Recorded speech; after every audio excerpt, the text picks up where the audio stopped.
जेव्हा व्यास ऋषींनी गणपती बाप्पाला महाभारत लिहिण्यासाठी सांगितले, तेव्हा एक अट घातली. जोपर्यंत महाभारत पूर्ण होत नाही तोपर्यंत अजिबात जागेवरचं उठायचं नाही. आणि गणपती बाप्पांनी ती अट मान्य केली.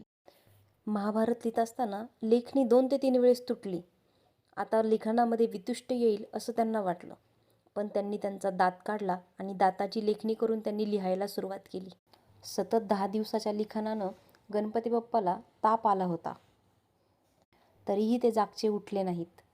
10 दिवसानंतर महाभारत पूर्ण लिहून झाले आणि व्यास ऋषींनी गणपती बाप्पाचा दाह कमी व्हावा म्हणून त्यांना 10 दिवसानंतर पाण्यामध्ये नेऊन सोडले. म्हणून गणपती बाप्पा 10 दिवसात विसर्जित करतात. 10 दिवस इतके पटकन निघून जातात की 10 दिवस पूर्ण झाल्याची जाणीवही होत नाही. जर तुम्हाला अगोदरच ही गोष्ट माहीत होती तर मला कमेंटमध्ये नक्की सांगा. बाय.